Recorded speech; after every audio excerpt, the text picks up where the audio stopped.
Bonjour et bienvenue dans ce nouvel épisode d'EcoCheck. Notre dernière édition de 2021 était consacrée au comportement des banques centrales. Ce numéro sera consacré aux perspectives de l'économie chinoise pour cette année. Mon nom est Philippe Ledan et je suis expert économiste chez ING. La Chine a connu une année plutôt difficile en 2021. La lutte contre le Covid a pesé sur la croissance à certains moments de l'année. Par exemple, un important terminal de conteneurs, très important pour les exportations du pays vers le reste du monde, a été fermé l'été dernier à cause d'un foyer de contamination au Covid, ce qui a causé de nombreux problèmes logistiques. Dans le même temps, il y a eu une pénurie d'énergie qui a particulièrement affecté la production industrielle au cours du second semestre. En outre, la volonté du gouvernement chinois de davantage réguler certains secteurs a quelque peu coupé l'herbe sous le pied au dynamisme du secteur technologique de la Chine, ce qui n'est pas non plus sans conséquence sur la croissance économique. Dans le même ordre d'idées, le contrôle du secteur immobilier par les autorités a entraîné l'effondrement de nombreuses grandes sociétés immobilières telles qu'Evergrande, on en a beaucoup parlé.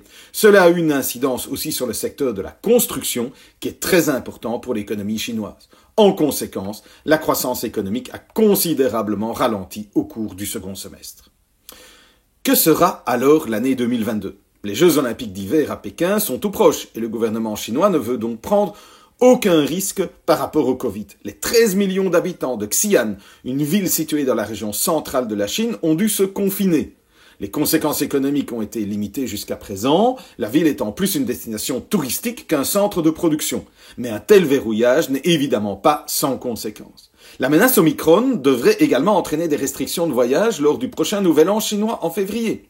Les activités de production et d'exportation devraient être limitées d'ici la fin des vacances du Nouvel An chinois.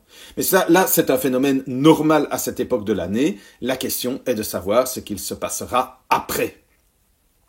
Le secteur de l'immobilier semble heureusement se stabiliser quelque peu, bien qu'à un faible niveau. Les ventes de logements neufs ont de nouveau augmenté en décembre, mais sont encore inférieures de 31% au niveau de décembre 2020. Ainsi, pour l'instant, le secteur de la construction ne sera pas un grand moteur de croissance, il faut l'avouer. Par ailleurs, la Banque centrale chinoise a réduit le taux de réserve obligatoire des banques en décembre. L'objectif est de relancer la croissance du crédit, qui avait fortement ralenti. Mais il faudra bien sûr un certain temps pour que l'assouplissement de la politique monétaire ait un impact.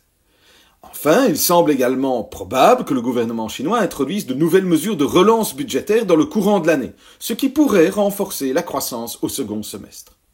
Toutefois, le grand défi de cette année reste le Covid, et surtout la politique visant à contenir la pandémie.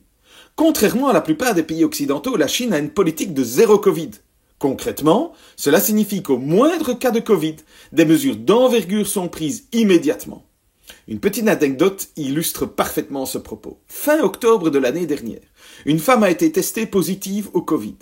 Lorsqu'elle a dit qu'elle avait visité le Disneyland de Shanghai la veille, les autorités ont décidé de fermer immédiatement le parc d'attractions. Les 34 000 visiteurs présents à l'époque ne pouvaient pas quitter le parc avant de s'être soumis à un test. 100 000 autres personnes qui avaient visité le parc d'attractions les jours précédents ont ensuite été testées. Cela montre à quel point le gouvernement intervient lorsque des cas de Covid apparaissent quelque part. Le problème est que le nouveau variant au Covid, Omicron, peut produire un tableau clinique, certes apparemment moins grave, mais il est en même temps beaucoup plus contagieux. Et le taux élevé de vaccination en Chine ne peut pas faire grand-chose contre ce phénomène, car les recherches en laboratoire montrent que le vaccin chinois, même avec un rappel, offre peu de résistance à Omicron. Seul un rappel avec un vaccin mRNA, tel que Pfizer ou Moderna, pourrait augmenter la protection contre Omicron en Chine. Le risque est donc que la Chine soit confrontée à un parcours très chahuté cette année si la politique zéro Covid est maintenue. Mais avec la perspective du congrès quinquennal du Parti communiste en novembre, il semble peu probable qu'il y ait un assouplissement majeur de la politique anti-Covid à court terme.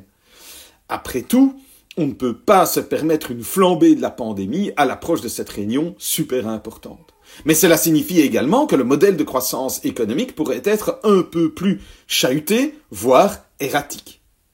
Voilà, merci de votre écoute et je vous dis à la prochaine fois. N'oubliez pas de vous inscrire à notre podcast pour écouter un nouvel épisode toutes les 2 semaines.